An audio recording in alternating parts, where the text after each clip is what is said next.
Hello, everyone. Got a few dirty jokes for you today.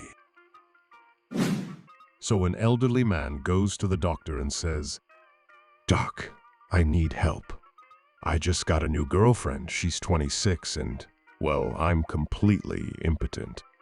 Can you do anything for me?" The doctor nods. "I've got just the thing. Drop your pants." The man drops his pants, and the doctor gives him an injection right into his manhood with a blue liquid. The next day, the man comes back. "Doc, it worked." For about 3 hours, then nothing. "No problem," says the doctor. "This one's stronger. Drop your pants." The man does, and the doctor injects a pink liquid into his manhood. A week later, the man returns, grinning ear to ear. "Doc, that was amazing. It worked 24/7 all week, but now I'm back to square one." "All right," says the doctor. "This one's my best formula. Drop your pants."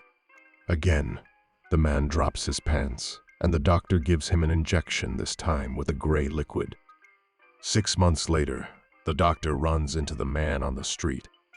The man smiles wide and says, "Doc, you're a miracle worker. It's been 6 months 24/7, and it's still rock solid. But it just won't soften anymore." The doctor laughs and says, "Well, yeah, nothing beats a shot of concrete."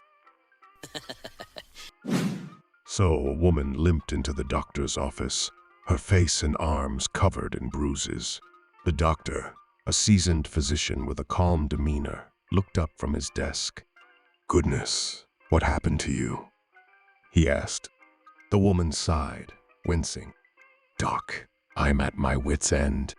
Every time my husband comes home drunk on Bud Light, he beats me black and blue." The doctor leaned back, stroking his chin thoughtfully. "I've got a fix for that," he said. "Next time he comes home drunk, grab a glass of sweet tea and swish it in your mouth. Don't swallow. Just keep swishing until he passes out in his Bud Light haze." 2 weeks later, the woman strode back into the office, her face glowing, not a bruise in sight. "Doctor, you're a genius," she exclaimed. "Every time he came home drunk, I swished that sweet tea, and he didn't lay a finger on me." The doctor smiled slyly. "You see how much keeping your mouth shut helps." So a woman goes to the doctor and says, "Doctor, my butt hurts." The doctor asks, "Where exactly does it hurt?" She says, "Right at the entrance." The doctor sighs and says, "Well, miss, if you keep calling it an entrance, then it's going to keep hurting." So a woman went to her doctor for advice. She told him that her husband had developed a penchant for only doing butt stuff, and she was not sure that it was such a good idea. "Do you enjoy it?" the doctor asked. The woman replied, "Actually, yes, I do." "Does it hurt you?" he asked. "No, I rather like it." The woman said, "Well then," the doctor continued, "there's no reason that you shouldn't practice butt stuff if that's what you like, as long as you take care not to get pregnant." The woman was mystified. "What? You can get pregnant from butt stuff?" "Of course," the doctor replied. "Where do you think politicians come from?" So, a businessman wakes up one morning and stumbles into the bathroom and starts to shave when he notices a bright red spot on his forehead. He reached up to feel it. It was sensitive to the touch, but not painful. He put some alcohol on it to hopefully dry it out and continued getting ready for work, thinking nothing else of it. By 10 that morning, his coffee had run through him and he visited the men's room. He looked in the mirror and was alarmed at what he saw. The spot had grown in depth, so that now it stuck out of his forehead by perhaps 1/4 of an inch. At its very tip, instead of a blackhead, or indeed anything round, there was a little vertical slit. He touched it, and it got bigger. In a panic, he ran back to his office, canceled all his appointments for the day, and scoured the internet looking for fast-growing blemishes that he might possibly identify as his. He studied parasites, fungal infections, insect bites, skin diseases, even ancient Romani curses. Nothing even came close. With surprise, he looks up from his internet black hole to find that it was 6 o'clock and the office was empty. He runs to the bathroom and looks in horror at the mirror. Staring back at him is, unmistakably, a small but anatomically accurate penis growing out of his forehead. He runs to his car and drives home, hands shaking and mind racing. How did this happen? How can he get rid of it? What will this mean for his future? By the time he got home, he was a sweaty mess. He runs into the bathroom and he notices that even in the 20-minute car ride, it's grown noticeably. By dawn the next morning, he hadn't slept a wink. He looks in the mirror and he discovers, with further alarm, that the thing on his forehead has not only gotten bigger, it has now sprouted pubic hair. He drives to his doctor's office to wait for it to open. While he's waiting in the car, he can feel it growing and gaining substance on and in his forehead. Finally, he sees the doctor in the parking lot and runs up to him. "Doc," he says, "I'm sorry, but you have to help me right now," and takes off his hat. The doctor takes one look and nods gravely. "Follow me." He performs an exam, takes a few x-rays, and about a half hour later, he sits back down with the businessman. "Well," the doctor starts, "it's exactly what it looks like. And it's buried its roots in your brain. There's no way we can remove it without killing you." "You're kidding me," says the guy, stunned. "I wish I were." You can expect it to grow out to full human size, probably in a few days' time. Pondering a future with that thing on his face, he gets frustrated and angry. "Are you telling me," he thunders, "that every morning when I wake up and look in the mirror, I'm going to see a giant penis hanging out of my forehead?" "No, no, no," the doctor says. "You won't see anything. The balls will be hanging over your eyes." So Fred goes to the doctor and says, "Doc, I want to be castrated." The doctor looks shocked. "Whoa, Fred. I don't know what kind of cult you're mixed up in, but that's a serious request. I'm not sure I can do that." Fred leans in and whispers, "Look, I know it's unusual and I'm a little embarrassed, but I've got $5,000 cash. Will you do it?" The doctor sighs. "Well, I guess for that kind of money, I can make an exception." So he puts Fred under, does the surgery, and waits by his bedside afterward. When Fred wakes up, he says, "So Doc, how did it go?" The doctor says, "Everything went smoothly. Honestly, it's a simple procedure. But while I was down there, I noticed you weren't circumcised, so I went ahead and took care of that too. I figured it's better for hygiene and—" "Circumcised," Fred yells. "That's the word I was looking for." So, a man takes his elderly father to the doctor. After some tests, the doctor delivers the bad news. The father has terminal cancer. On the way home, the father says, "Well, I've had a good run. Let's stop at the pub. I want to celebrate life while I still can." At the pub, the father runs into a few old friends. He tells each of them, "Just wanted you to know, I'm dying of AIDS." After they leave, the son pulls him aside and says, "Dad, you have cancer. Why did you tell them it was AIDS?" The father leans in and says, "Because I don't want any of those bastards sleeping with your mother after I'm gone." So a man with severe headaches went to the doctor. The doctor examined him and eventually said, "The good news is I can cure your headaches, but the bad news is that you have a rare condition which causes your testicles to press up against the base of your spine, and the pressure creates one hell of a headache. The only solution is to remove the testicles." The man was shocked and depressed. He wondered if he had anything to live for. He thought for a while, but decided he had no choice but to go through with it. Afterwards, he was headache-free for the first time in over 20 years, but he still felt sad that he was missing a part of himself. As he walked down the street, he saw a men's clothing store and thought he needed a new suit. An elderly salesman eyed him quickly and said, "Let's see, you're a size 44 long."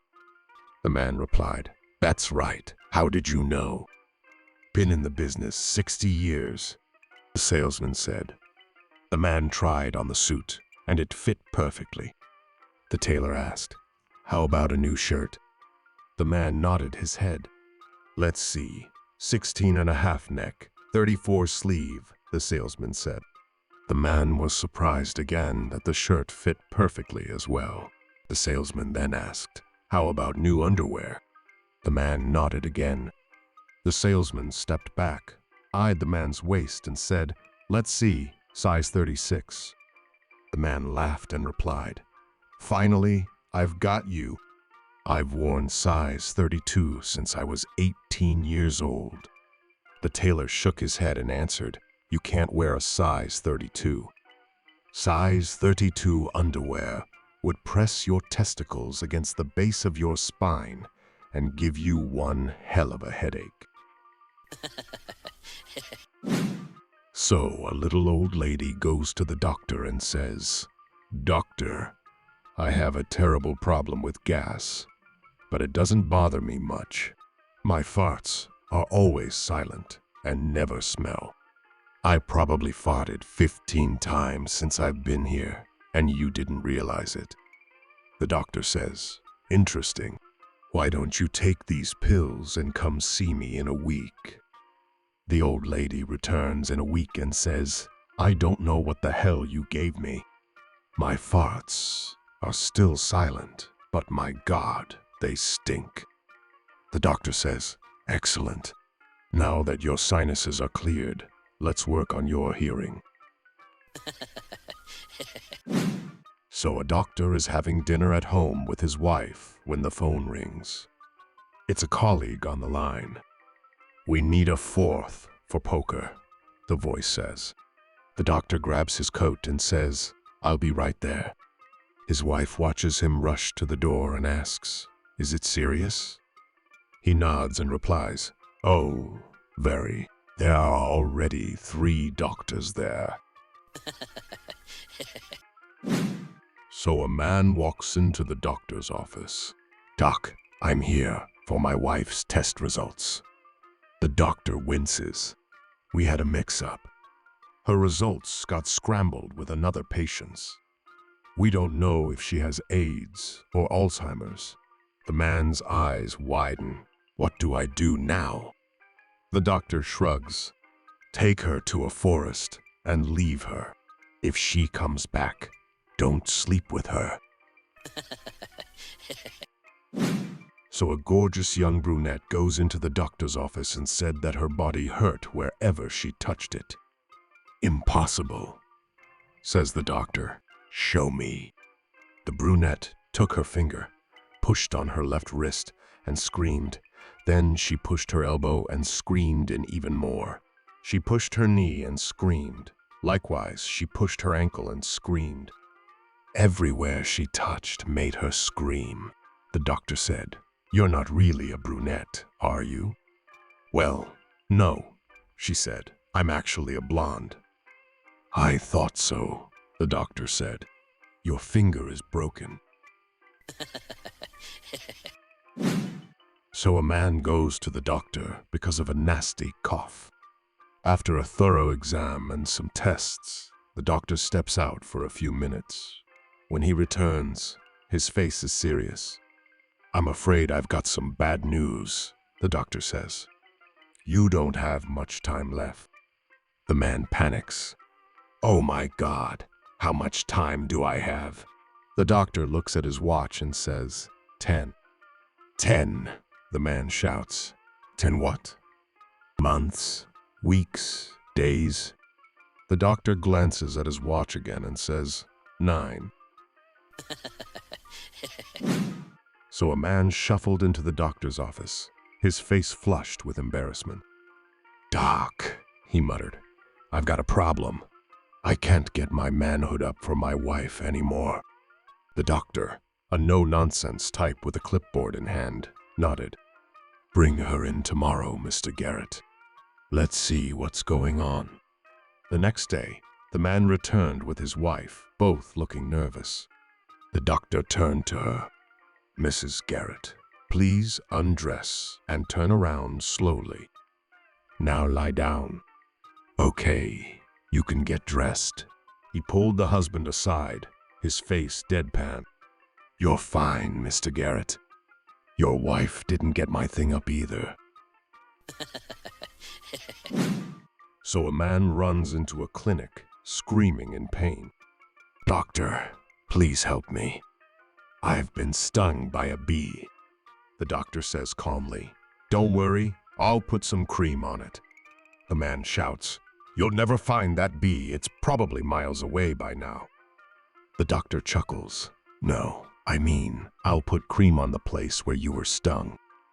Oh, the man says. Well, it happened in the garden behind my house. The doctor sighs. No, I mean, where on your body did the bee sting you? The man yells, On my finger. It really hurts. The doctor asks, Which one? The man throws up his hands and says, How should I know? All bees look the same to me. So a woman and a baby were in the doctor's examining room. The doctor arrived, examined the baby, checked his weight, and seeming a little concerned, asked if the baby was breastfed or bottle-fed. Breastfed, she replied. Strip down to your waist, the doctor said. She did. He pinched her breasts, then pressed, kneaded, and rubbed them both for a while in a detailed examination. Motioning her to get dressed, he said, No wonder this baby is underweight. You don't have any milk. I know, she said. I'm his grandma, but I'm glad I came. So a nervous teenager goes to a urologist and says, Doctor, I think I have 3 testicles. The doctor examines him and says, Yep, you do, but it's harmless. Nothing to worry about. Relieved, the teenager walks out feeling confident. He turns to a random man on the street and says, Hey, did you know between the 2 of us we have 5 testicles? The man looks at him and says, I'm sorry to hear you only have 1. So a woman goes to the doctor, complaining of a terrible stomachache. All right, the doctor says, lie down on your back so I can take a look. He gently presses on her stomach, and she lets out a massive fart. Trying to stay professional, he says, let's try your side. She rolls over, and again he presses and she lets out another loud one. Without a word, the doctor walks out of the room and returns holding a long stick with a hook on the end. The woman jumps up in shock. What the hell do you think you're doing with that? The doctor sighs. Relax. I'm just opening a window. So a 75-year-old man shuffled into a packed doctor's waiting room and approached the desk. The receptionist, a young woman with a forced smile, looked up. Sir, what's the matter? She asked brightly. Something's wrong with my pecker, the man said bluntly. The receptionist's smile vanished. You can't just say that in a crowded room, she hissed, glancing at the shocked faces around them. Say something like your ear is bothering you. Then tell the doctor the real issue in private. The man frowned. You shouldn't ask questions in front of strangers if the answer might embarrass someone. He turned, walked out, waited a few minutes, and then strolled back in. The receptionist smirked, thinking he'd learned his lesson. "Yes, sir?" she asked sweetly. "There's something wrong with my ear," he announced loudly. She nodded, pleased. "And what's wrong with your ear, sir?" "I can't piss out of it," he replied. So a man staggered into the hospital, his face swollen, his clothes torn, looking like he'd been through a meat grinder.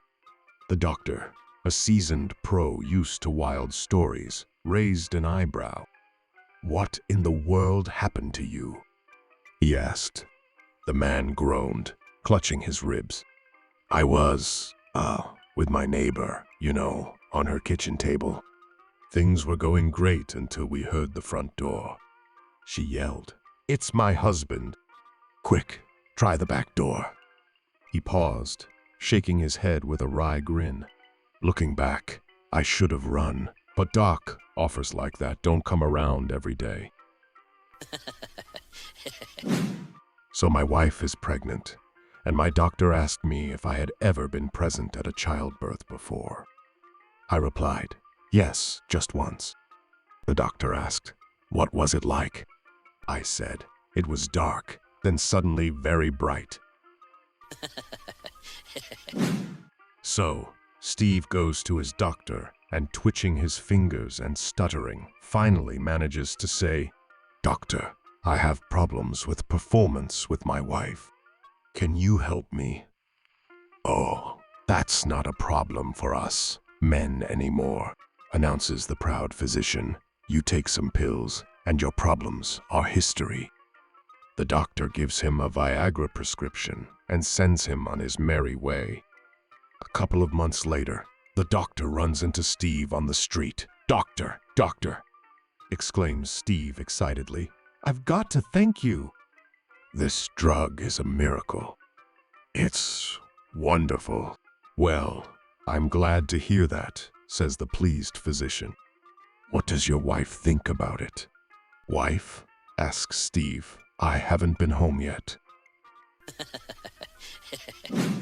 So John just had a heart transplant and was getting instructions from his doctor. He was placed on a strict diet, denied tobacco and alcohol, and advised to get at least 8 hours sleep a night. "What about my love life?" asked John. "Will it be all right for me to have intercourse?" "Only with your wife," said the doctor. "We don't want you to get too excited." So a man goes to the doctor with terrible hemorrhoids. The doctor prescribes him suppositories to take every day, then says to come back in a week.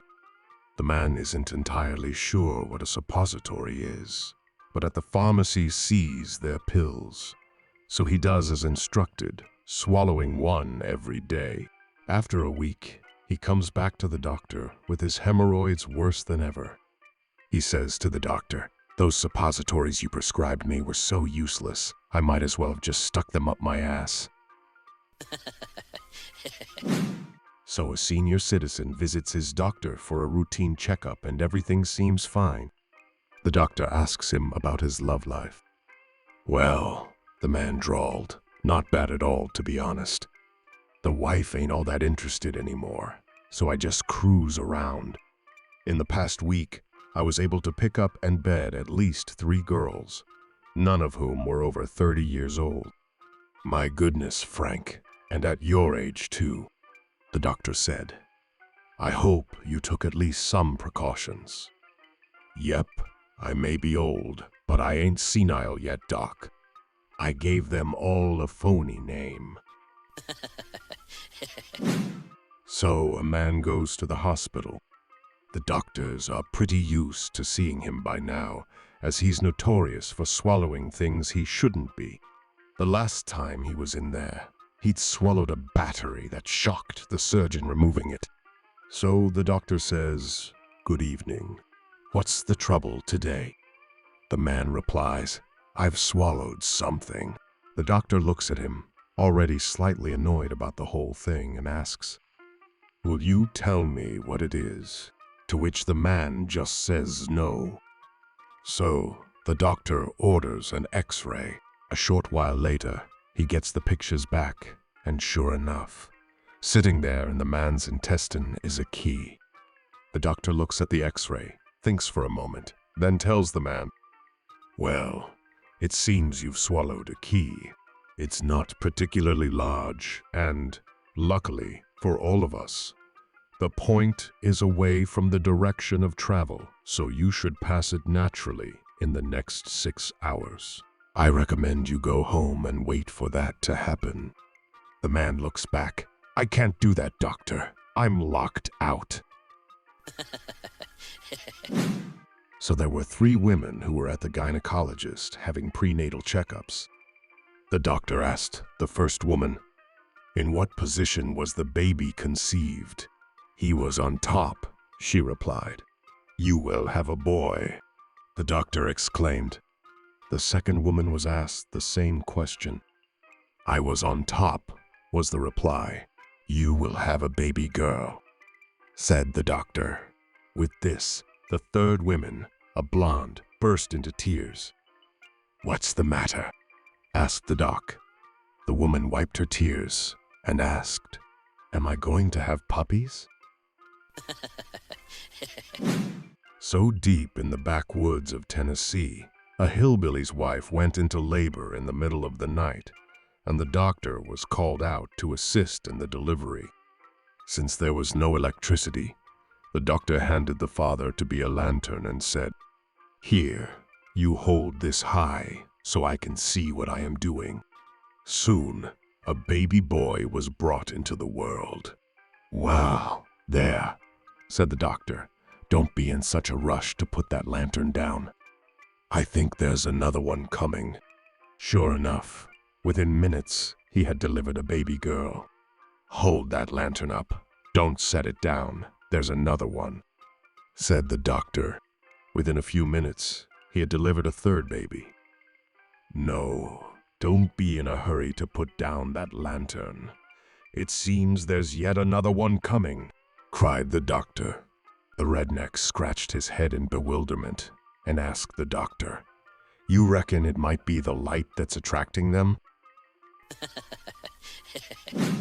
So after their baby was born, the panicked father went to see the obstetrician.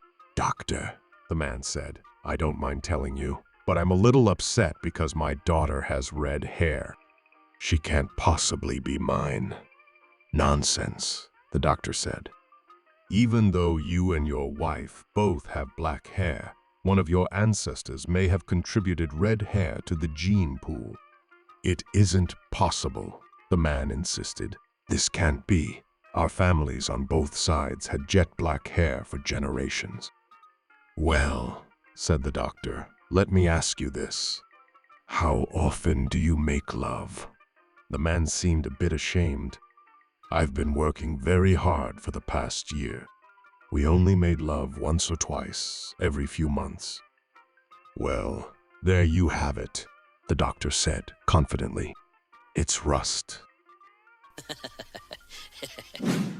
So a wealthy Arab sheik was admitted to hospital for heart surgery.